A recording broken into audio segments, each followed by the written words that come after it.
Hello everybody and welcome back to the TripleJump podcast. It's a video game podcast. My name is Ben. And my name is Peter. Hello Peter, welcome to sunny Newcastle. It is nice today, isn't it? It's very blue sky out there. Hey there, Mr. Blue. It's with you. Around to what? Do? I think do is the rhyming word there. Soon it's gonna start raining again. What a song, right? Yeah, well, the only problem is I think I overplayed it when I first discovered it as a sort of in my early teens, and now I kind of don't like it, but only because it was good when I first found it, and now I see you've heard it too many times. Yeah, I need to just leave it. Yeah, for a few decades. We do promise that this is a video game podcast, and if you wanted some kind of proof of that, we will turn immediately to the sponsor of the podcast for this week, which is, of course, an actual real sponsor.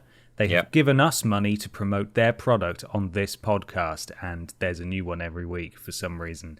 It's video game related, as always. Again, this is a video game podcast. I have the ad read here. Are you ready for it? Born ready. Introducing the new video game sensation, Left 4 Bread. Oh, yum, yum. So Left 4 Bread is a pigeon survival game. Oh, okay. The first of its kind. A pigeon survival game where you have to compete with other pigeons for breadcrumbs, and it's extremely violent. Yeah. Yes. Jeez. Are you in a team of 4, or are you a lone pitch? Solo. It might be a battle royale. I'm not sure. I should find out. But I think it's just a survival game. I don't think it's multiplayer. I think you're just against a horde of AI pigeons. I mean, well, I'm not going to say you joke, because this is obviously a real sponsor, definitely. Mm-hmm. But I think there is actually a pigeon game that came out in like the past year, isn't there? There's like a pigeon. It's like a VR game or a Switch game or something where you play as a pigeon. Oh, that was the predecessor to this one. Oh, okay. Well, made by the same people. Yeah. They made whatever that was, and now they're making Left 4 Bread. Yeah, the slightly more adult version, the more grown-up version. Oh, wow. And I don't want to get you too excited, Peter, but it's out right now.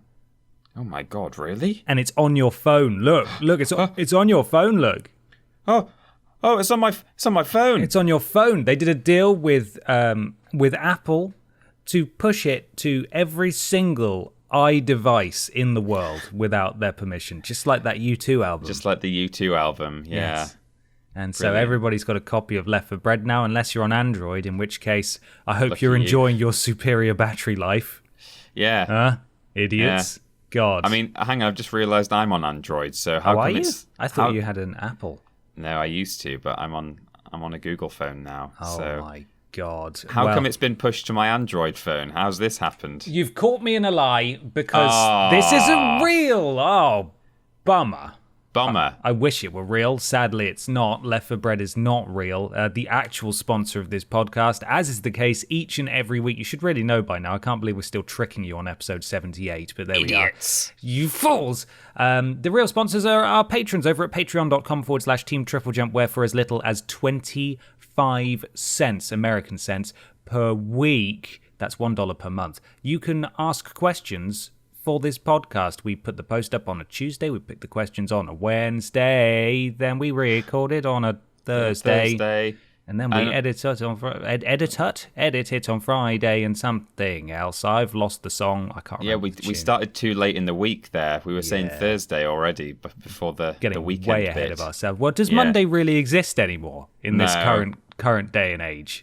Monday's not really existed for me for a long time because I just get to stream on Monday afternoons. And so I feel like I have a really nice back to work thing, especially before C-Virus as well, because it meant that I started at 11 a.m., which was nice. That is nice. Yeah. Well, Mondays don't exist. But either way, patreon.com/Team TripleJump. Thank you so much. We have various tiers available. Please do consider giving back to the things you enjoy if you can. If you can't, tell your friends. We really appreciate that. Hey, speaking of people who've submitted questions, Peter... Yes. So people have submitted questions such as where are we walking right now? Oh, for God's sake! Happens every week. Maybe in sort of urban, like have we done an urban rooftop before where the pigeons live? Yeah, lots of pigeons. Let's walk amongst the pigeons. Trafalgar Square or St. Mark's or something. Sounds good to me. Perfect. But we've got other questions beyond where we're walking, including one by maybe Jonathan Geiser or Jonathan Geiser. There's no H in Jonathan here. Yeah, both of those sounded feasible. I'm going to say Jonathan Geiser. Nathan. Nathan. Who says, "Hi guys, I enjoyed Hollow Knight a lot and I was very excited about the sequel, Silk Song. But so far, there's no news about it and I'm starting to fear that it might have been scrapped. So my question is, have you ever been excited about a sequel or a game that in the end never saw the light of day? Greetings from La Paz, Bolivia. P.S. Sorry for the poor English." Well, it was perfect English Very as far as I good. can see. Yeah. Oh man, there's all kinds of games that became vaporware or are still in production, supposedly, that, looking Beyond forward Good and to. Evil 2. Well, of course, I wasn't even going to mention that. Whatever that Wild game is that he was also making. Wild was one I was going to bring up. Anything that Michel Ancel has worked on in the past decade. Probably Rayman and Rabbids are never coming out again. But beyond those, I used to really enjoy, I've talked about this a couple of times before, I think, Baldur's Gate Dark Alliance. So I'm not really familiar with the regular Baldur's Gate series, but on console, I think on PS2 and on Xbox, there was a similar kind of top-down, third-person hack-and-slash RPG, Baldur's Gate Dark Alliance, and it had a sequel as well. Both of them were very good. They had... it wasn't split screen co-op. They had co-op where there were two characters running around on the same screen. That was super fun. Really enjoyed it. Great music. I think it was Jeremy Soule. And the second one ended with a very, very open ending where some sort of henchman character who seemed like a bit of a throwaway villain, after you'd killed the big bad, it showed the henchman sort of scuttling off to like a sort of Egyptian sarcophagus kind of thing that he was talking to, and he was like, "Master, the other bad guy has been killed now. I will prepare your sail barge at once." Who's the master? I know, it was a big conspiracy. Something was going on, and then it never happened. And I don't know why, because they were really... Well, I think it's because it was made by like Black Isle and someone else, or like Wizards of the Coast, and like, I don't know, one of the companies went out of business. So I think that was partly it.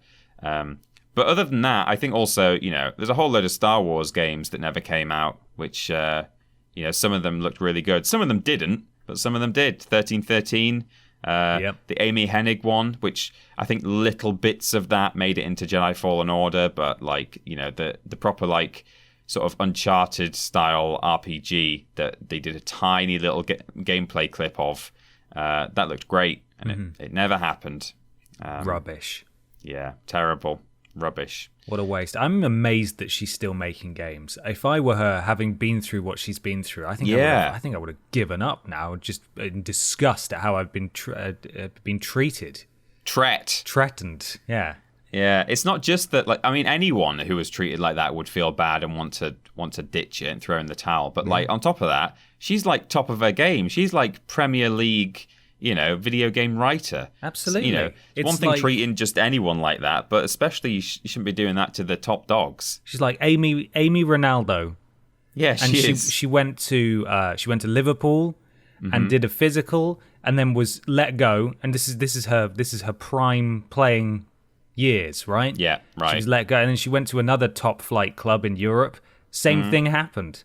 Yeah. And now she's like, screw you guys, I'm going to set up my own football league and just go do my own thing. And I think she's now working at an indie studio, or she's set one up or something like that. But I'm sure whatever she makes will be worth paying attention to, because she is really good. And it's such a shame that she's had what?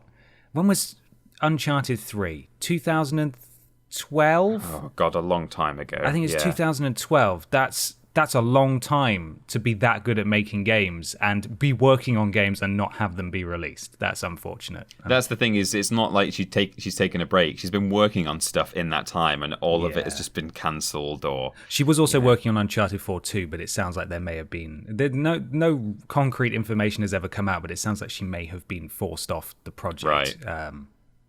But yeah. She should just go into business with Hideo Kojima. Right. You know? The spurned party. Yeah. Yeah, it'd be great. I think so. What games were you hoping would come and never did? I have 2 oddities and 1 major one. Did you know that at one point there was going to be a BioShock game on PSP? No, not on PSP. It was going to be an original BioShock game. Wow. And they talked about it, and then they didn't, and it went away, and they never spoke about it again. The other was a port of Oblivion on PSP. Jeez, now, okay. I don't know how that would have looked or played, but it was in development, and there were screenshots in magazines I was reading at the time, and like everything else, that just sort of quietly disappeared. But that was the prospect of Oblivion in whatever form on PSP on the go. Yeah. Was extremely exciting. This is long before Skyrim on Switch. That would be, it would have been probably the first game of its kind on a portable console. It was Citation crazy. Needed. It would have been 2007, 2008, thereabouts. Wow. Yeah, absolutely gutted. That was one of those moments where I remember reading that and thinking, wow, this is the future. Yeah. This is the future of games. Incredible. Yeah. But no, of course it didn't happen. My main one, though, is Time Splitters 4. Yeah. Which, of course, we love Time Splitters, you and I.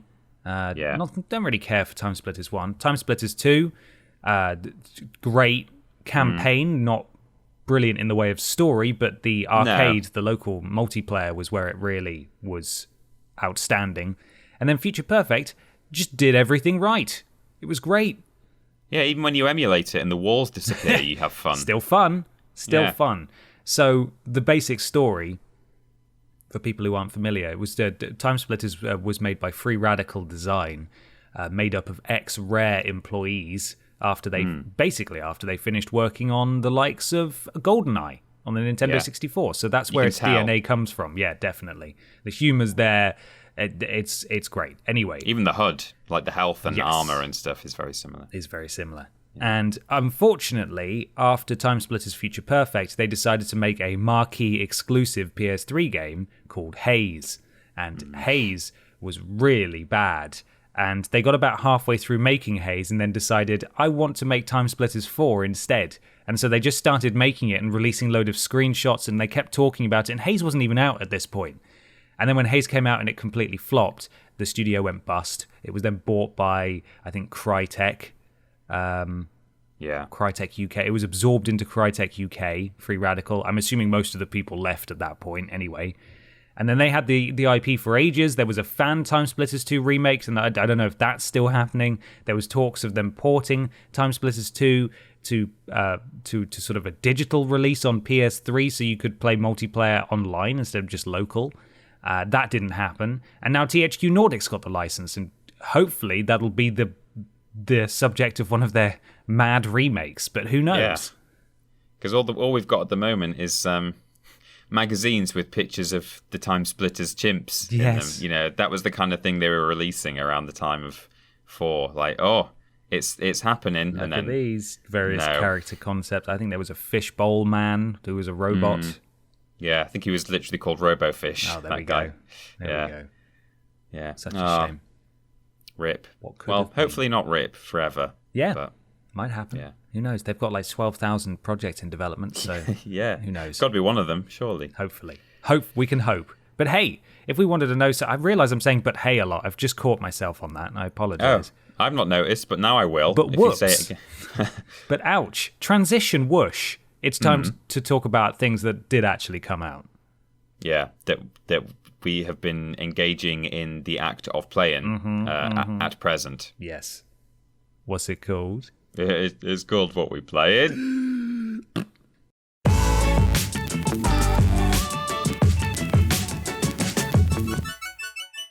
It's What We Playin time, Peter. What are we playing? Parentheses you.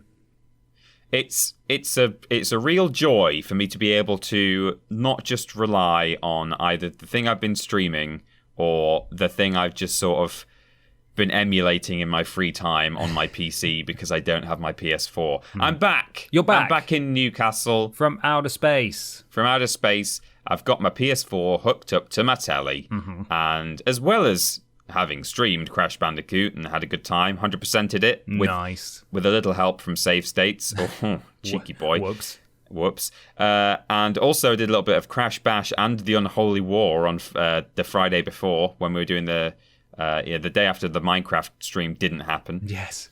I have been on my PlayStation 4 playing Ben Potter's copy of The Last of Us Part 2. Oh my giddy auntie. Giddy auntie. Oh, it's good, isn't it? Yeah. Oh, it's good. It's so nice to be playing that kind of game again. Just a PlayStation exclusive third person. You know, the lot. They all, you can put them all together into a big beautiful lump of. It's almost its own genre, really. Yeah. The PS3 the PS4 exclusive third person games. Yes. Oh, it's a real treat. Just the character. I tell you what, I was worried actually going into this that for some reason I wouldn't like the characters as much as I did. I thought, you know, they live in a very harsh reality, and so they're all quite, you know, stony faced, and you know, you have to be a little bit unforgiving and do some slightly brutal things. And you know, going into the game, I was like, am I going to be able to relate to these people? Because I know in a survival situation like that, all I would look for is a gun and one bullet. That's all I would need. Wow. Okay. Not to be too crude. That's a fascinating insight into you as a person, I think. Would you really want to live in that reality? I think I'd be more scared of dying than I would be of living. Right. I mean, I wouldn't mind living in the sort of the commune thing from the end of The Last of Us Part 1. Right. You know, that was nice enough if you just lived in there forever. Yeah. But, yeah. Anyway, I thought, I can't relate to these people. They're too tough and survivalist. Fortunately, yeah, really liking them all the characters. And, God, it looks great. It plays great. Even just like the control scheme feels good. There's the crafting, and obviously I'm trying to talk about anything else but the story. Because would you like me to ask you some questions, some vague questions? Sure, if you like. Yeah. Well, I'll tell you, I'm probably I don't know, 2 hours in, or 3 hours, but that's with doing exactly what you've been doing, which is skirting around every single room looking for interesting bits and bobs. Of course. So excellent. The thing has happened. Yeah, though. That thing. Good. You're past that. Then the adventure awaits, right? Yeah. So there was a spoiler that Ben and I had seen before going into this game. Fortunately for me, it still kind of took me by surprise the way it happened. So I still kind of got something out of it. Actually, I don't think I expected it to happen at that moment, or I don't know. So. It sucks. Yeah. It sucks that we had it spoiled, but it is, you know, it happens so early on that it really doesn't, you know, didn't affect my appreciation for the rest of the game at all. No, and I think I could probably have seen it coming, not from the beginning, but like from maybe sort of half an hour ahead of when it happens, just because of other things that are going on. You know, even as going in without the spoiler, I think you would maybe have an idea that it could happen. So, yeah. Nice. Yeah. How loud is your PS4 when you're playing it? Is it all right? Seems okay, actually, as far as I've noticed. Yeah. Okay. That's pretty good. But then Amy is normally sitting next to me on the. This is my fiance, not Amy Hennig. Right. Yeah. Sitting next to me. Let's see what those bastards at Naughty Dog have been doing, eh? Yeah. Normally sitting next to me playing The Sims 4 on a laptop, which does sort of, you know, want to take off and go to space. I see. Maybe that's drowning out the PS4. Yeah. What I thought you were going to say was how loud, or like what's the volume balance like on your TV? Because I found that I've had to turn it up a lot for, you know, just the more subdued conversational bits when they've found shelter, or, you know, people are just chatting in a house, and then, you know, you'll get out into the wilds, and God, the screaming and the moaning, and yes. wow. How do you feel about the level of violence so far? Because the first game was really brutal. I remember the E3 demo where it sort of cuts to black as I think Joel either takes a pipe or a brick and just smashes it into a guy's face. Yeah. Or like he pulls a gun on a guy and like he pulls the trigger and the guy's like no, and as soon as the bullet fires, it cuts to black and the crowd was like, oh wow, that's crazy, that's so violent. And then this game just makes that look like baby hour. It is, because with games like this, and again, Uncharted 4 and other such games, I really like the stealth segments. I'm sure some people jump into segments like that and they want to just like fire the first shot and then have a proper fight with all the monsters, all the infected. But I really like sneaking around and trying to clear out an entire room without being spotted. Yeah, that's what I do too. You throwing bricks around to like distract people, and yeah, it's super fun. But it means that I'm doing the stealth takedowns on a lot of enemies, and every single time it just seems really quite nasty, even just that. And then on top of that, you've got things happening in cutscenes that are really quite horrific. I'll tell you what though, something that this might be the first time this has happened to me. I must be getting old. Something that has, I don't want to say offended me the most, but that I've sort of almost winced at now and then is there's a lot of swearing, unnecessary swearing. Oh no. Ellie needs to wash her mouth out with soap, I think, if she can scavenge any from somewhere. Yeah, well, I suppose so.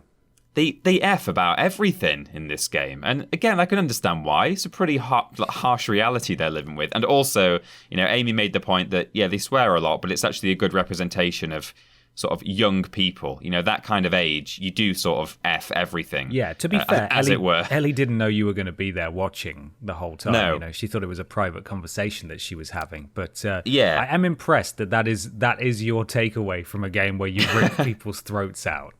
It's not, when I say that it's the thing that's appalled me the most, that's not to say that other things haven't also appalled me a lot. It's just everything about this game is appalling in the best way. Well, there are various Facebook groups that I can point you in the direction of that would love to have you. Yeah, I think this video game is going to cause like teenage swearing. No. And it's going to make kids want to rip each other's throats out with crowbars. Oh, God. Yeah. Okay. Video games are responsible for violence, is what I'm saying. They are. That is science. Yeah. It's a true fact. But you're on a scale of uncomfortable but sticking with it, or hesitant to, wow, this is really good and I'm having a wonderful time in spite of the fact that I've killed dogs so far. How are you finding it? I've not yet killed a dog, but that's no spoiler. I've seen dogs. Oh, don't worry, you'll kill Peter. You will kill dogs. Great, yeah. I remember seeing the gameplay that they revealed months ago now, where you kill dogs. So yeah. On a scale of 1 to 10, I'm thoroughly enjoying this. It's a good 9 out of 10. Can't wait to go back to it every night. And it's very.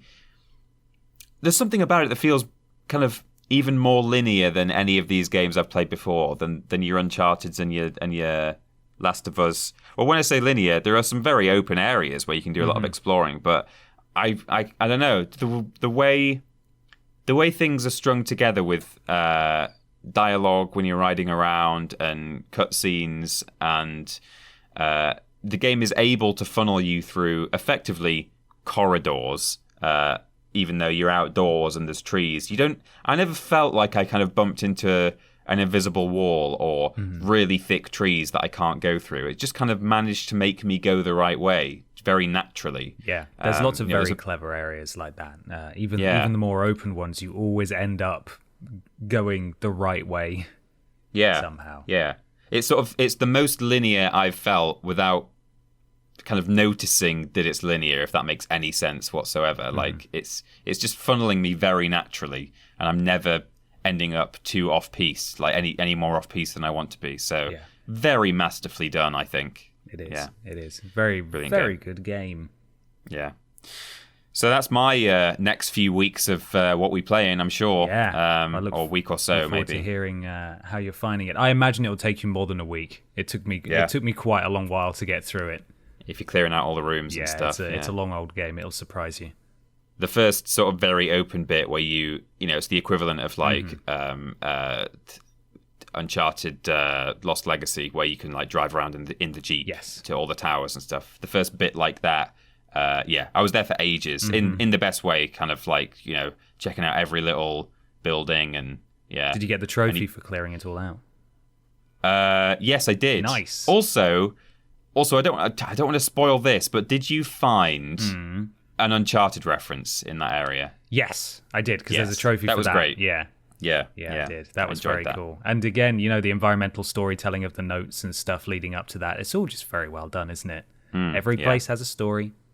Yeah. And it's usually sad. Yes. Yeah, lots of notes of people saying, I've got to shoot my daughter or whatever. I'm sick. I'll meet you soon. And then later on you find another note saying, my husband's sick. I don't know where he is. Yeah. Oh, great. Well, I know where he is. And I'm wearing his hat. Oh, God. Yeah. Okay. Well, what have you been playing? Anything more cheerful? Well, once again, Peter, I've been all over this week. Ghost of Tsushima is finished and it is platinumed. Finished and platinumed? Yeah. Wow. Good game. Brilliant. Good game. Yeah. I enjoyed it very much. Good. Yeah. No, I don't really... I do have some criticisms. I, as I've said a couple of times on the podcast, I ended up enjoying this game way more than I initially thought I would. I was quite apprehensive going into this one, but I think it's just a really good open world game. Some of the characters have great stories going with them. It's largely quite predictable, but that's not what it's all about.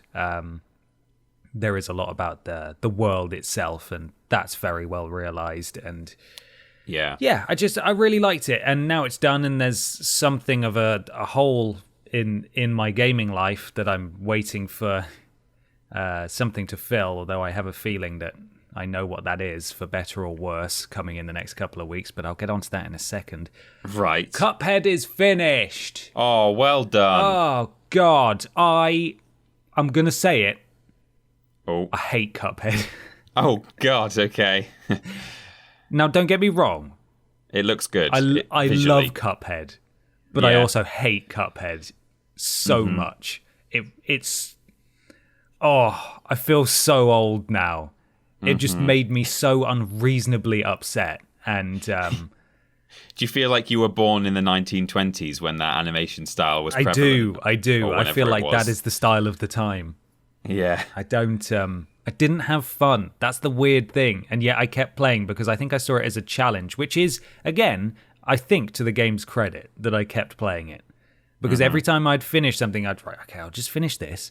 And then you can put it down because you're getting angry at it and you can go play something else. And I'd finish it, and then a little bit of the overworld path would unlock, and I'd see a run and gun stage, and I'd be like, well, I'll go scout this out at least. I'll go scout this out. So then when I come back to it tomorrow, I know what I've got to do. And then I'd die on it 20 times and just be furious again and quit, not after a victory, on the high of winning, but just mad. Rage quit, as they say. Exactly. So I beat the devil last night, and I know I had my somewhat helpful glitch that helped me get through the boss before that, King Dice. But to my surprise, when I finally beat the devil, I did it with a score of A-, because it gives you a score based on your performance. Oh. And I got a trophy I wasn't expecting for getting an A rank on all of the bosses in that particular world, in the third world of the game, which I hadn't been keeping track of, but apparently I did it. So look at me go, Mum! I did it. But it's done. And you know what I did immediately? What? I deleted it from my console. I did it. I beat you, Cuphead, you stinky game. Get out of here. It's really good. This is what I think of you. It's Delete. Really good, though, but I don't like it. I've played an hour of Spider-Man. Oh. Started a new game. Oh, I honestly don't know if I'm going to go back to it, because as soon as I started it, I thought, there was a reason you weren't going to play it now, and that was to replay it on presumably PS5, so maybe you shouldn't... Maybe you shouldn't. But, hey, it's still really good. And that's all I can report back on that front. So fun to swing in that game. Always my first thought is just how much fun I had in the city. You know, not doing anything, just moving around. We love swinging here at TripleJump. Big fans of swinging. Swang into tomorrow. If you're into swinging, hit us up. Let us know. Bring your keys. Bring your keys, and we'll see you there. Anyway, Warzone, played a little bit more of that, Call of Duty Warzone. And the new season's just started, so there's a train that moves around the tracks of the map now, which is good. And they've also added a mini royale, which I think is much better because the loot is better, the circle is smaller, it has fewer players, and people are just play ridiculously because of that. So you're always bumping into people, and the games are a lot shorter, but they're a lot more action-packed. And I climbed the roof with my team, and there were 2 other teams on separate rooftops, and we're all just firing and sniping and firing rockets at each other. And it was ridiculous, and that never happens in the full version. So there's something to be said for that mini royale that they've got going on at the moment. But for some reason, they tend to patch these out after a little while, these little experimental modes. So that's a shame, because I think it's really good. The main event, Peter, I played the Marvel's Avengers beta. Oh, did you? Oh, okay. Question. I wasn't sure if you were going to give it a go or just wait until... Oh, no. I have. This is the game I will be playing for the channel when it comes out in a couple of weeks. Yeah. Question for you, Peter. Have you ever watched the Hulk open a loot box? Never. Am I missing out, having never seen that? Oh, boy, have I got the game for you. Yeah. Marvel's Avengers is everything that we've heard, for worse from the internet in general. I kind of thought it might be, yeah. It is such a wasted opportunity because there's no way they can fix it now.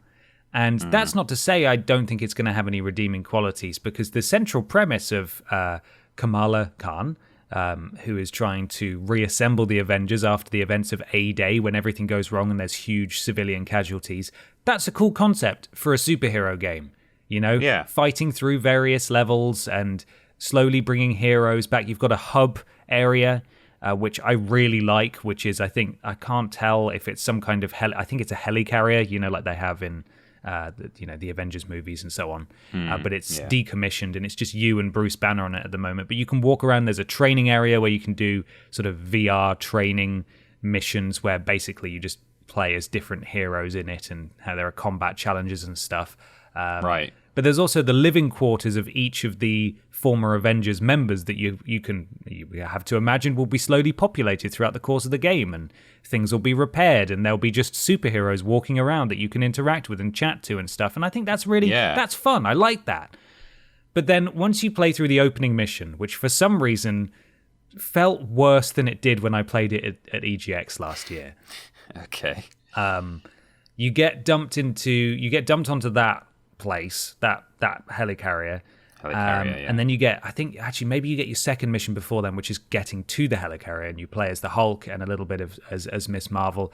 And it's well designed in the fact that when you're playing as the Hulk and you're in an sort of interior environment and you're smashing around, beating people up, it's just a cacophony of noise and shattering objects and stuff. Like, it feels chaotic, like it should do. But the combat still doesn't feel as good as Spider-Man or as Batman, And those are the games it really needs to emulate. And I know that they've inherited something of a poisoned chalice here, because they've got the fun task of designing the combat styles for about 12 different people.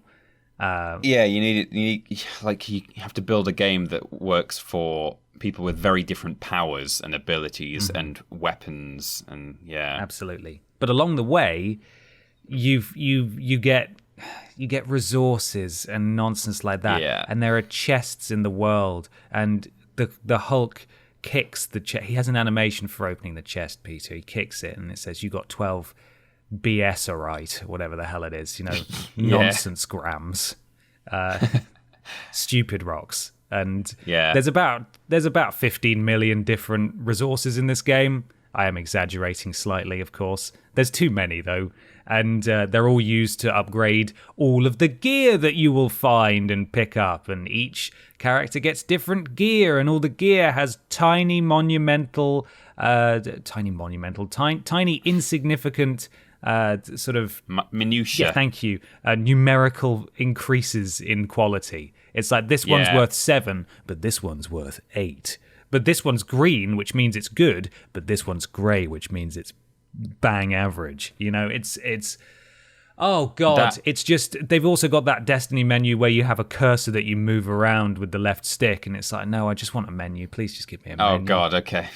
That Iron Man screenshot that we saw, that one where he's just, it's almost like something that was posted on a parody site. Like, you know, Iron Man's on the left standing there, and then there's menus on the left and right showing loads of different very similar looking bits of gear with different names, and on the right there's numbers, and it says you need, as you say, you know, 12 Titania bollocks and, you know, whatever, you know, 13 ore, and it's just numbers and text, and it just makes you tired to look at. And it does. I think before I'd seen that image, you know, I'd heard a lot about this game and how people were a bit worried it was going to become this, basically. But I thought, well, you know, let's just give it a chance. We've not, you know, just wait. Let's just wait. But then when that image was going around, I thought, yeah, that tells you all you need to know, unfortunately. Yeah, absolutely. Yeah. And once you finish that mission, you then get plonked into the helicarrier base area. And there's sort of a world map that you can look at, and it shows the various missions available. And it's just, for the beta, obviously, they only have those 2 story missions, but there's still about 7 or 8 different things to do, and they are all go to this map and collect/protect/kill this thing. Like, there's no story. There's occasional quipping between the different characters. You can play it in multiplayer, so you can play it with your friends to do, but it's just like, it's the worst, most boring part of Destiny, basically. And there was one that it made me do, seemingly as part of a story mission, but I think it was just it introducing me to these sort of open maps with nothing of value in them. And I was just running towards my objective in this big old map, and there's different patrols moving around, and you know, Robot Man is in my ear, and I'm not going to say who because it might be a slight spoiler for some people, but Robot Man is in my ear just saying, did you know that there's some sort of powerful foe nearby that we can beat? He might drop resources that we need, or there's a special chest nearby you may want to check out. So that's the kind of thing you can expect, is going into these maps that are just sort of there to give you busy work, things to do.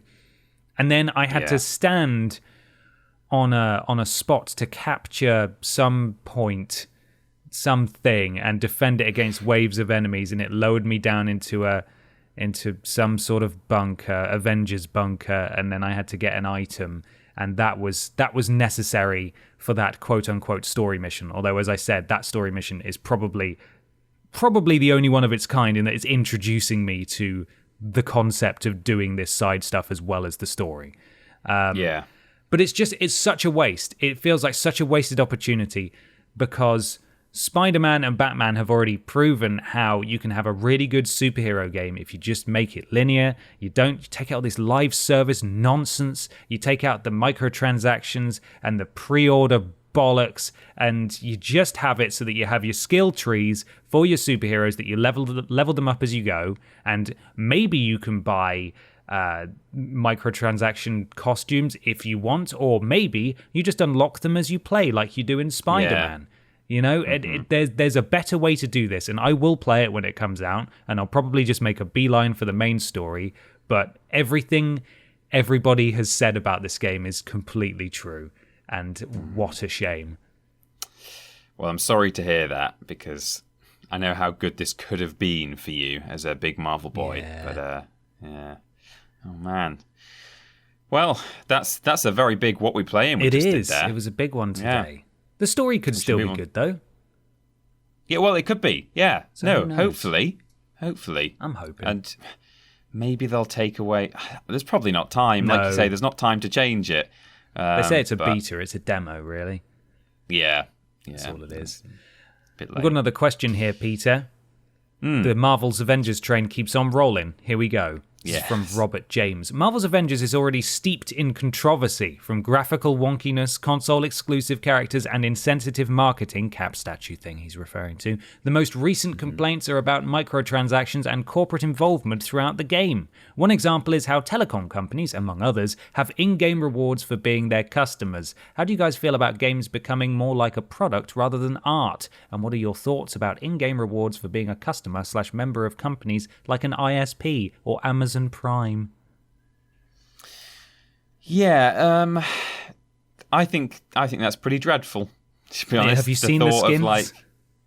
No, I've not even seen. No, I've not. Okay, but I'll find one. Just I'm aware of the notion of like, oh yeah, you get this if like it says you're with ISP or a certain ISP or Amazon Prime or something like that. And I think that's even worse than DLC, is that not only is something being put behind some level of barrier, it's not available to everyone unless you fork out for it, or maybe it's console exclusive or something like that, but it's like you actually have to spend money on a different service. What if I don't want Amazon Prime? What if I want... Oh, you've sent me let's have a look at these. Yeah. Are they rubbish? That would be even worse if they're bad. Okay. That's a Virgin Media skin for the Avengers. Is it? Yeah, they're in red and white. Yeah, look at that. God, they're not even good. At least make them really amazing. But if I looked at that and thought I really want the red and white Virgin Media skins because I like how they look, not because they're Virgin Media. What if I'm not with Virgin Media and I'm with someone else? Does it really incentivize anyone to switch providers or to start investing in Amazon Prime, which is what, like 80 quid a year or something? Yeah. I don't get it. All you're doing is locking content behind a thing. And I think the only people who are going to take advantage, not the only people really, but largely the only people who are going to benefit from this are the people who are already with those services. I can't see this being enough of an incentive to actually make someone switch from one service to another or to start, just to subscribe to Amazon Prime. So I just think it's antagonistic. I think people are just going to be mad that content is locked off, and they will. It's something that people will feel that they effectively can't access this. Even though they could feasibly switch if they really wanted to. It's not like just making the decision. All right, do I spend $4.99 to get these skins? That's a simple thing. What value do I put on this skin? $4.99. Okay, I'll get it. But some people will want this and feel that they just cannot justify changing ISP or something. So I think this is just going to hack people off, to be honest. Yeah, from where I'm sitting especially with not the Marvel's Avengers, the Virgin Media skin, I feel sorry for the artist that had to do that to begin with, because it's not even if you're with Virgin Media you'll get Hulk wearing a hat. It's the same outfit, but it's just in the colors of that brand. It's rubbish. It's really rubbish stuff. But I think it just goes to, rather than acting as an incentive to switch to Virgin Media or whatever, it's just sort of laughable. It's awful. What a rubbish thing to do with your superhero game. That's so lame. That's rubbish. It's a weak effort. It's embarrassing. All this stuff is so embarrassing. All the corporate sponsorships and tie-ins, and they're not in anyone's good graces anyway. After all the mess ups they've had so far, it's just one thing after another. We all gave them the benefit of the doubt when I think most people would agree they were unfairly criticized for having Avengers that didn't look like Robert Downey Jr. and Chris Evans, because that wasn't going to happen. Spider-Man got away with not doing it. Batman got away with not doing it. I don't see why these guys should be subject to the same scrutiny. But when it comes to actually being a good game and practicing fair business, they've just messed it up over and over again, and their excuses are terrible. And I think it's still going to sell really well. But it's just, in terms of the question, what do you guys feel about games becoming more like a product than art? Yeah. I think a lot of games are insidiously that. I would argue that probably Fortnite is more of a product than a game at this point. It's just a marketing machine. The amount of brands and sponsorships and all that kind of stuff that Fortnite does, promoting movies and so on and so forth, and even games. If you play the beta, I think you get some Hulk hands for Fortnite or something. I'd say Fortnite is just as bad. The difference being that's free to play. This isn't. You've got to pay to get in, and if you get it on Xbox One, you are, in many people's eyes, getting the inferior version because you don't even get access to Spider-Man, who's everyone's favorite superhero. It's mind-blowing. It's absolutely mind-blowing. It's going to come out, but I don't think people are going to like it at all. And it may evolve over time because it's going to be a live service game. But I don't want that. Nobody wants that. Just release a superhero game. It could have been a narrative-driven, single-player, third-person action game, and people would have loved it. It would have been fine. They could have tailored levels to certain superheroes as well, because the other thing with this is, like, if you've got some superheroes who can fly and some who can't, and some who are super strong and some who are just, they're just good at fighting or have some good technology or something, I don't know how free you are to choose whoever you want to be in different levels of the people you've unlocked, but you have to then make a level that is kind of can be played by various different heroes, and and therefore there are obstacles or challenges there that aren't going to be easily overcome by one person and impossible to overcome by another. So it's I guess it's a bit like the Lego games, but they have a very clever way of doing that thing, where you can, you have like a choice of lots of different people. You can switch between them all. But if they had a very linear game, they could have like a level where you play as the Hulk and you have to do a lot of smashing, and then the next level you're forced to play as someone else, and that level is specifically tailored for someone who can fly, and you can do some really cool like flying segments. And then there's a bit where you swing around as Spider-Man and have to like web up stuff that's falling on people or whatever, but because they've just sort of made it so that you can kind of do lots of different things, they're not able to like focus it and make it that, to sort of hone the blade, as it were, right. Or That's why I have hope for the narrative missions, the single player story missions, because those are, as you say, they're the bespoke missions designed for particular heroes to be used. But I think that's also what makes their generic Destiny open worldy areas that much more generic,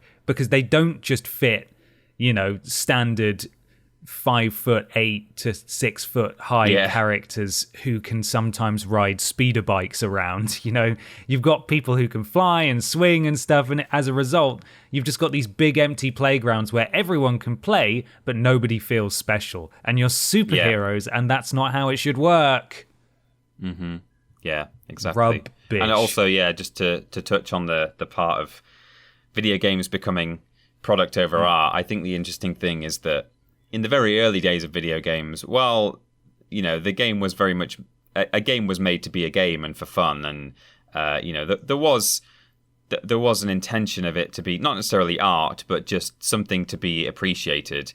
I think we got more and more towards art as video games developed. We started out with very simple pixely things, and then slowly but surely there was an increase in kind of like how things had narratives and became quite cinematic. And now I feel like we've already, to an extent, we might have already peaked in certain genres anyway. And now, things are going to get worse as like more and more of this shilling and microtransactions and service, games as a service, it becomes the norm. And it's a shame. I kind of feel like we may have, to an extent, already had the peak of games being art. There will always continue to be those really excellent artistic cinematic games, but I just hope they don't become the minority. Mm-hmm. They attempted to make an Avengers Destiny game, but they've definitely landed closer to Anthem. And I think they've, they must have had a really, really rough development cycle trying to get this right, and they've just not got it right.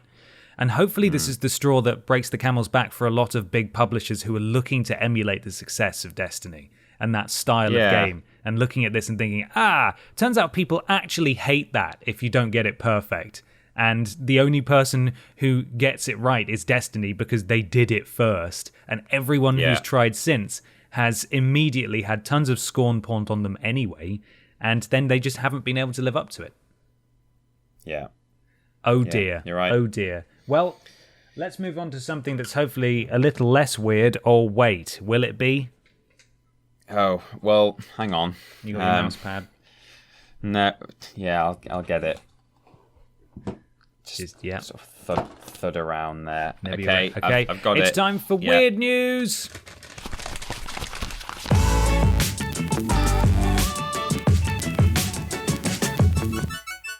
It's weird news time. Peter, tell me about your weird news.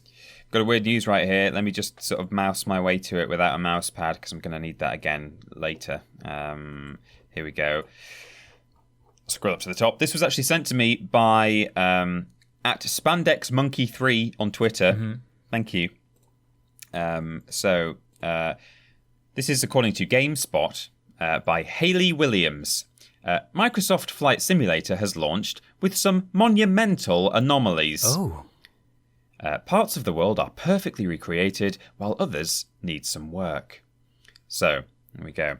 Microsoft Flight Simulator 2020 is already one of the year's biggest hits, offering a whole world for its would-be pilots to explore in a year when travel has been otherwise restricted. With such a huge world to build, Microsoft Flight Simulator 2020 relies on algorithms to generate most of it, which has resulted in some interesting new landmarks. In one case, the simulator has downgraded the Queen's House, turning Buckingham Palace in London into a fairly dismal-looking block of flats. While the Shard and the O2 Arena in London were modelled and added manually, it seems Buckingham Palace didn't get the same treatment. I will now send you the image of Buckingham Palace, or of the Queen's House. The Queen's flat. Here it is. The link to this article will be in the description. Oh, wow, look at that. Yeah. It looks like a Soviet office block. Yeah, it does. So they've sort of got the shape of it, and the algorithm has looked at that building and its shape, and I think just assumed that it must be a Soviet office block. Mm-hmm. And that's just the beginning. So now you can see the sort of what mistakes it's making and how it's doing it. You'll kind of get an idea of what I go on to describe. Likewise, Sydney Harbour sports a loving recreation of the Opera House, but the iconic Harbour Bridge has been replaced by a much more generic freeway bridge. So the bridge at Sydney Harbour looks a bit like the Tyne Bridge. It's got a big sort of arch on it. You know, it's quite nice looking. It's now just a motorway running across the water. Okay. Edinburgh Castle in Scotland didn't escape Flight Simulator's divine wrath either. Again, just some student accommodation in the shape of the walls of Edinburgh Castle. Oh, for God's sake. Just horrible looking. A bridge in Portland includes a wallpaper pastiche of trucks on a road. So that one does include the big sort of Tyne Bridge style arch on it, but the arch is completely opaque. It doesn't have like struts in it or columns. Right. It's just a filled in arch, and on the side of that arch is a pasted on image of cars on a road, which, unless you're at the exact right angle, looks like they're just sort of driving up the side of the bridge. Like a Wile E. Coyote Roadrunner trap. Exactly. You're waiting for the train to drive out of the painted tunnel. Yes. Yeah. It's really good. It goes on. Apparently, the game doesn't quite know what to do with certain types of foliage. And there's an embedded tweet here. It says, by far my favourite Microsoft simulator quirk is that it doesn't know how to handle palm trees. So Southern California is full of these terrifying obelisks jutting forth from the pavement. It's really weird. Like, all of the pavements just have, like, strange stone columns just kind of placed on the street. But maybe best of all, Melbourne, Australia sports an impossibly tall and thin skyscraper that very much invades your airspace. And here is that for your viewing pleasure. Again, check the link dump for this article if you want to see it. Is that? Yeah, that's going. Oh, wow. Yeah. It looks like a nerd pole, doesn't it? It does. Minecraft. That's impossibly tall. So I think the assumption is that they may have used... I can't remember where I saw this, actually. It was somewhere else. Someone had written a comment saying there's some kind of database on the internet of, like, buildings around the world, and someone wonders if they accidentally added a 0 to the number of stories. So it's, instead of having, like, 102 stories, it's got 1,020 or something. That makes sense. And it's just this spike sticking out of the city. It goes on, the Colosseum is just, it looks more like the Pentagon. There's a statue in the Statue of Unity in India is the tallest statue on the planet.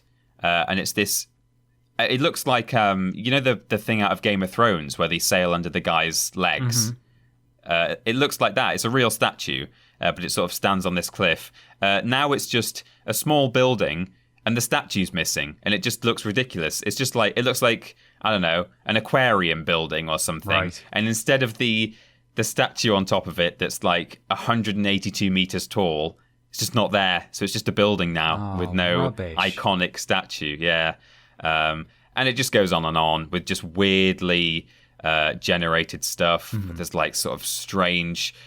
buildings with foliage on top of them that look like something out of The Last of Us. So, I appreciate the effort that they tried to use an algorithm to map what I'm assuming might be the entire world, actually. And, some of it's gone well. But I'm just surprised that they didn't check things like the Colosseum and Buckingham Palace, Yeah, major Sydney Harbour Bridge. landmarks from big cities. Edinburgh Castle, because in previous flight sim games, those were manually modelled and placed there so that you could go and visit them. But apparently they didn't get the same treatment in this game. Who needs it? Which is a shame. Yeah.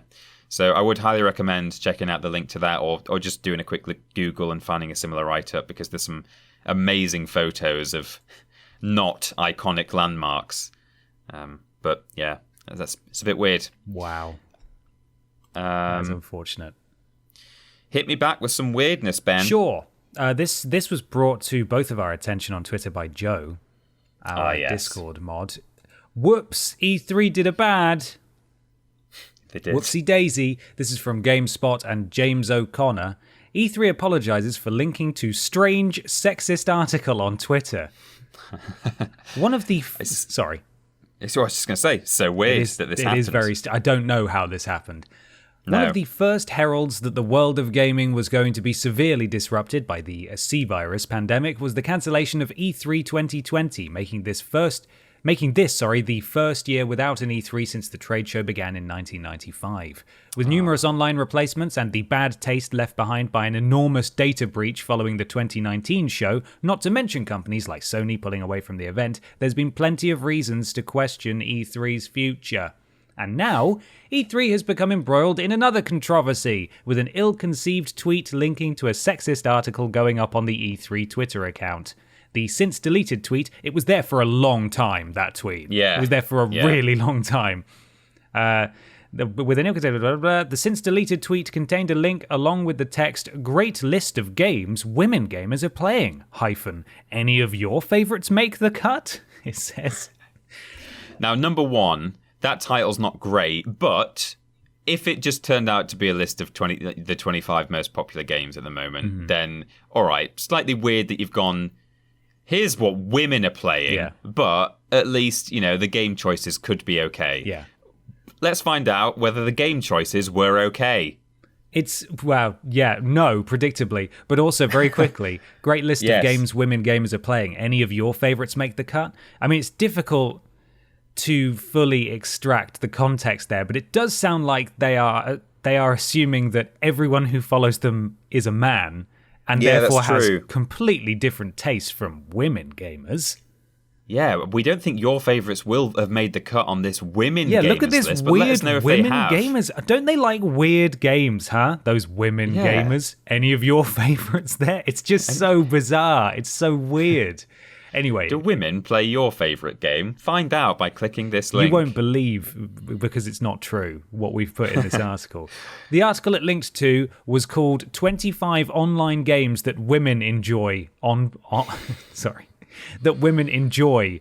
And I think it says on parade is what it says immediately afterwards. So I don't know if that's the website or if that's also part of the headline. That women enjoy on parade.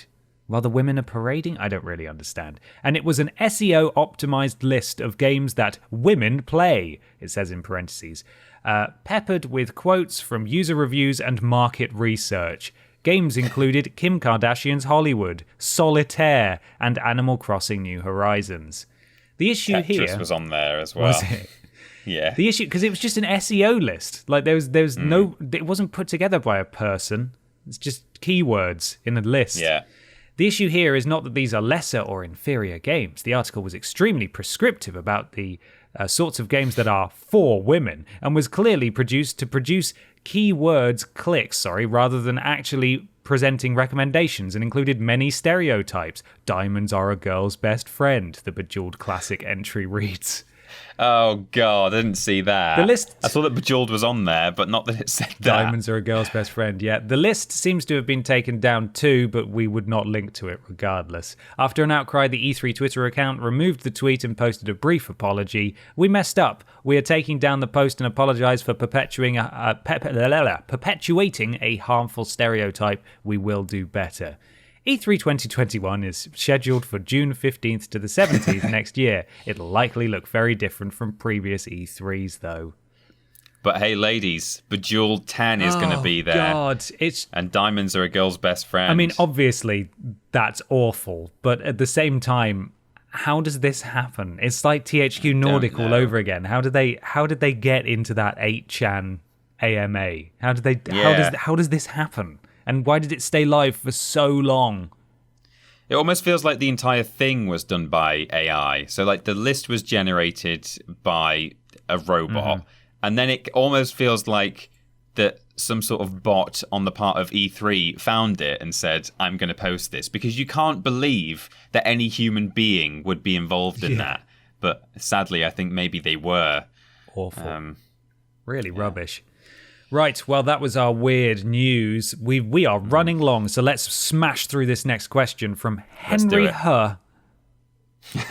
Henry H says, "Hey lads, what are some of your general thoughts on DLC? One of my friends is vehemently against them, saying that it's something that should have just been included from the start. While I love the thought of getting new content after a while after the game was released, despite the extra cost. Keep up the good work and stay safe." Thank you, Henry.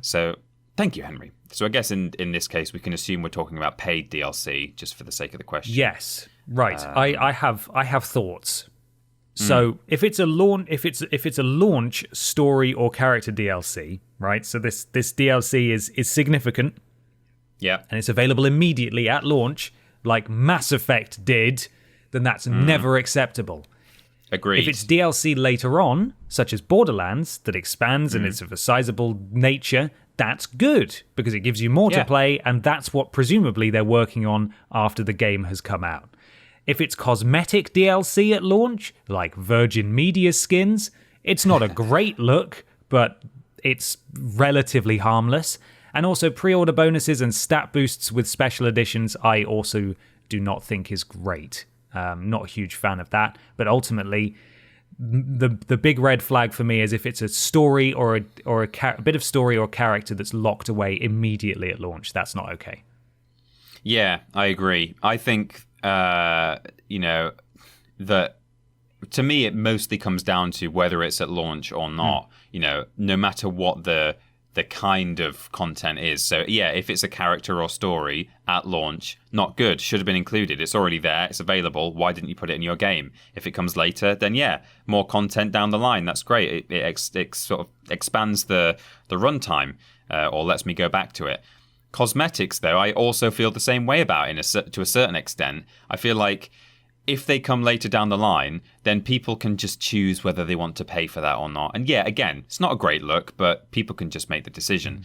But I still kind of feel like this from launch as well. Like, if that stuff is available, it looks really bad at launch to be charging people extra for content that already exists. I think that, like, even if that stuff is ready at launch, that these companies should just hold on to it and just release it later on, and then try and get some more money out of it. I guess obviously the point is, if they shove it into a pre-order bonus, the whole point is they're trying to encourage pre-orders. And yeah, I obviously understand the model of what they're trying to do, but yeah, equally, I just think, for God's sake, if anything that is ready and playable and usable on the day that the game comes out should be on the disc. And it just makes you think back to PS1, PS2 era, where just the game came on a disc, and it had also been very carefully tested as well. That's the other thing. That's a whole different question. But, you know, the disc would arrive, or you'd go out and buy it, and the whole package is there. It probably runs okay, and you're not going to be charged extra for anything else. And that is something that I really do miss from the olden days. But yeah, later DLC, big stuff, extra stories and characters. I think that's good. I think it adds to the experience. Yeah, 100%. I think in general, DLC is one of those excellent advances that we've made in the industry over the past 20 years. You know, the ability to increase your playtime and add more content to a game. That's hugely exciting. Obviously, it's frequently abused for financial gain. I mean, they are businesses at the end of the day, but there are certainly companies that use DLC better than others. And I think in general, if we got rid of DLC, that would just be such a backward step. You know, at the end of the day, you don't have to buy it, but it's still really frustrating when you're looking forward to a game and there's loads of stuff available to buy at launch on top of, you know, the price of admission that you've just paid. I think it says it all that, you know, I think I've already said I'm following the Crash 4 information that's coming out quite closely because I'm a big fan of the series. And when that game was first revealed, they ended with, pre-order now to get these exclusive in-game skins. And people saw that and thought, oh god, okay, so what you're saying is there's going to be loads of skins that you're going to be charging people for, you know, cosmetic microtransactions.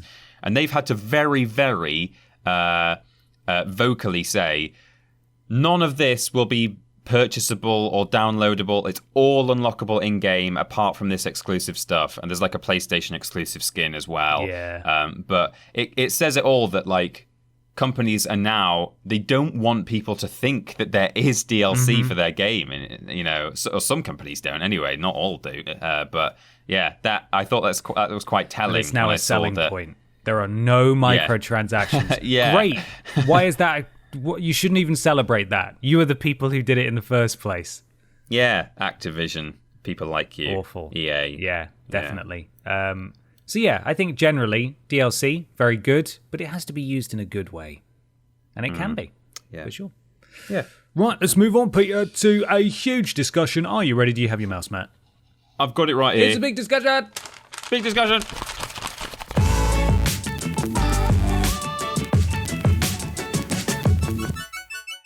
Big discussion time. This big discussion comes from Dan Scott. Hello to my two favourite internet boys. Oh, stop. Halo Infinite got delayed recently, and whilst delays are nothing new, they seem to be occurring way more frequently in the best year 2020, as well as late 2019. And I was wondering, C-Virus aside, do you think these days that developers are under more pressure to create perfection? Or are consumers growing more impatient as the medium grows? Or is it even a side effect of crunch, with higher-ups demanding completion in an unrealistic time frame? Keep up the excellent work. Much love. Peter. Yes. Talk to me about some games that were delayed this year. Marvel's Avengers, Cyberpunk 2077, Dying Light 2, Final Fantasy Crystal Chronicles Remastered, Gods and Monsters, Halo Infinite, Psychonauts 2, Rainbow Six Quarantine, Skull and Bones, The Dark Pictures Anthology, Little Hope, Vampire the Masquerade, Bloodlines 2, Wasteland 3, Watch Dogs Legion, full stop. Hey, that's a lot of games. And obviously, a lot of games were delayed into this year to begin with, like The Last of Us.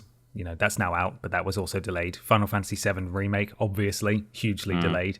So there's a lot of stuff. Cyberpunk as well has also been delayed. Was that in there? Yes. No? It was, yeah. Was it?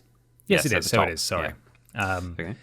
But yeah, there's been a lot of delays. I think, I don't know if you've noticed this as well, Peter, but people seem to be more accepting and understanding of delays than they were recently. Yeah. Some people still get up in arms about it, but I think a lot of people are accepting that, hey, you guys have held your hands up and said you need more time and whatever, just make it good, But that doesn't mean that it's been a good year for delays, because it's definitely been a landmark year for delays.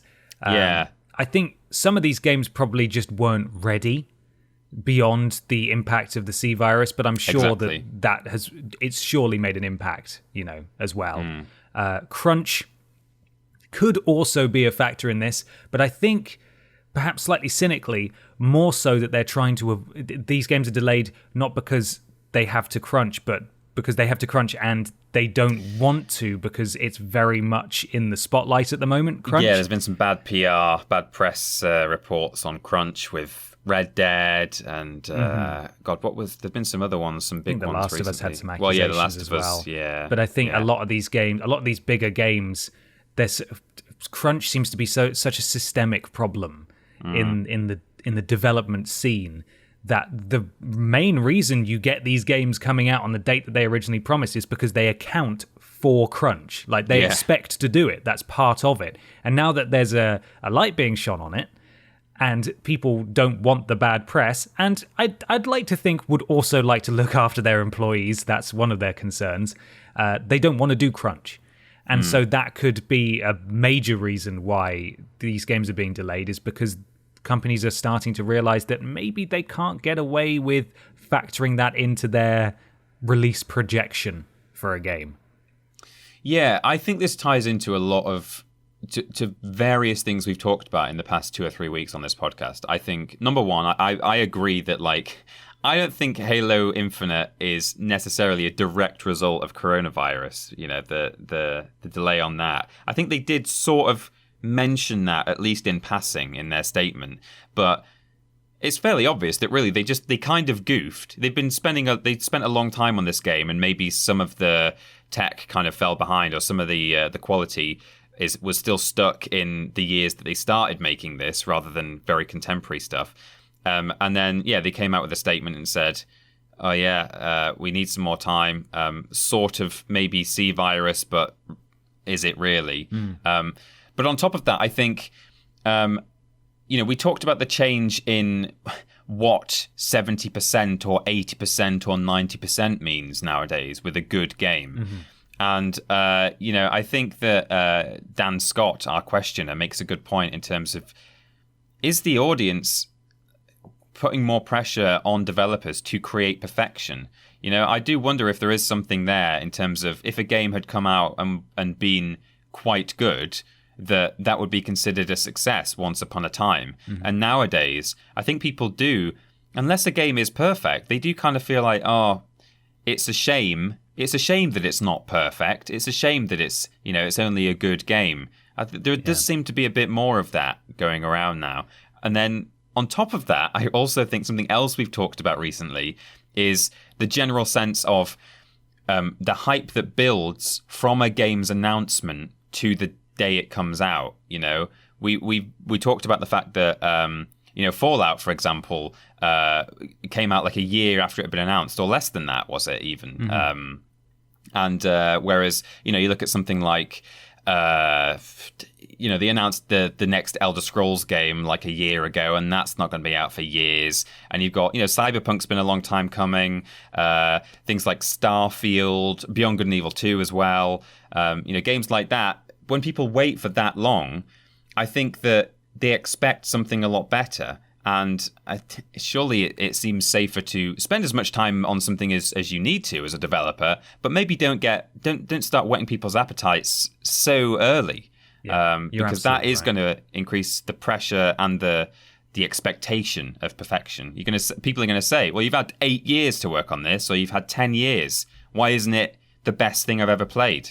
So no, I think you're bang on. I think some developers and publishers are their own worst enemy, as we have discussed before, in terms of managing expectations and hype.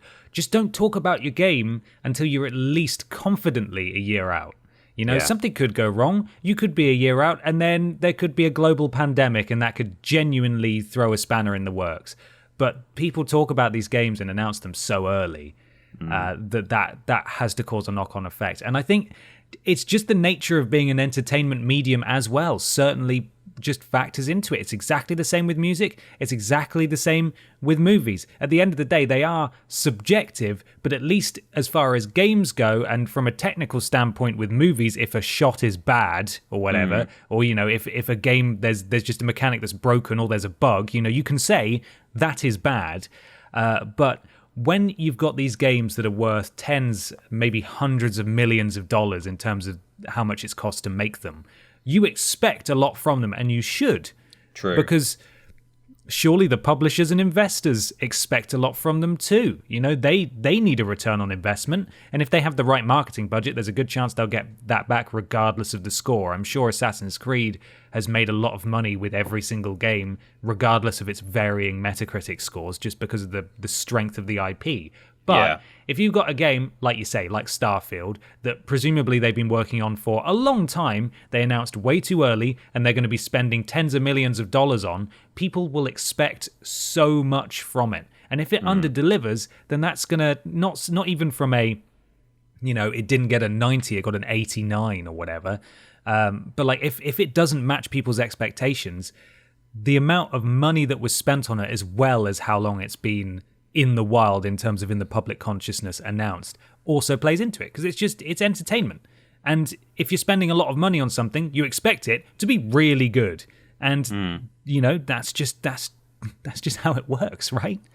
Yeah, it's the time and money. It just raises everyone's expectations. Imagine if so let's say Starfield comes out and it's a sort of 87% game, which is, good, I guess.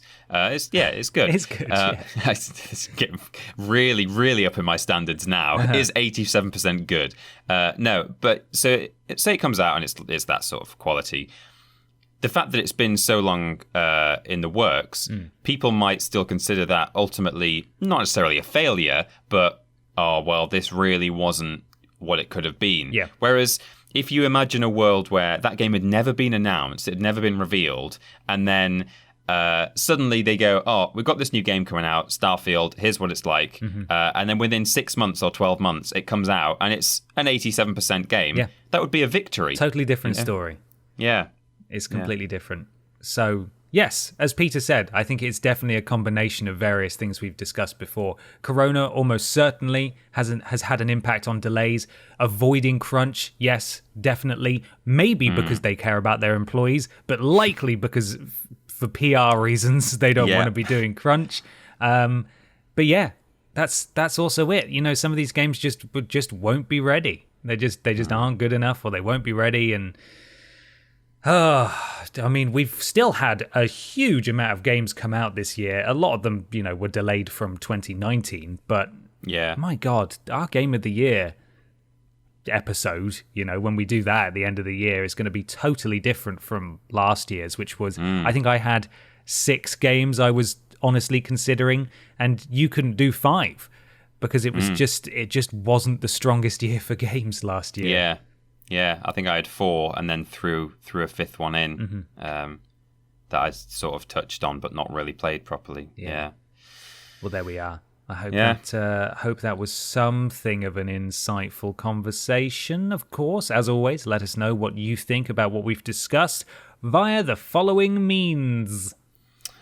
Our content goes out on YouTube and Twitch.com, youtube.com and twitch.tv, I should say, /Team TripleJump. And when we're streaming on there, we're modded by Lord Brotovich, Cecil Prumps, Mad Stadactyl, and Trowling Badger. They all do a great job. So come watch us on there. We've got social media, twitter.com and facebook.com /Team TripleJump. Luke Eldon looks after Facebook. Thank you, Luke. Doing an excellent job. We've got a Patreon, patreon.com /Team TripleJump. You can ask questions on this podcast. Worst games ever, 2 days early, and all kinds of merchandise and stuff like that. Check it out. Discord, bit.ly /Team TripleJump. That's modded by Jack and Joe. Thank you, Jack and Joe. Podcast, If you're watching on YouTube, you can get the audio version at play.acast.com/s/TripleJump. There's a website, it's triplej.mup, and we've got a shop on there, triplej.mup/shop. It's where we've got t-shirts and mugs and a swimming costume for some reason. And finally, all of our live stream VODs are available at triplej.mup/VODs, which takes you to the TripleJump VODs channel on YouTube. You can follow Peter on Instagram and Twitter at @PeterAustin, and myself just on Twitter at @confused_dude. We do lists every Tuesday and Thursday, streams every Monday, Thursday, and Friday. Thursday being the joint stream on YouTube, Blaze It, and Monday and Friday being solo streams on Twitch. Worst games ever. It's fortnightly. Friday for patrons of a certain tier, Sunday for everyone else. The podcast is every Saturday, and we do shows one every other week, dotted around the worst games and so on. Please leave us a review on iTunes or your platform of choice. It helps. Something to do with algorithms. Peter, this week is a worst games week.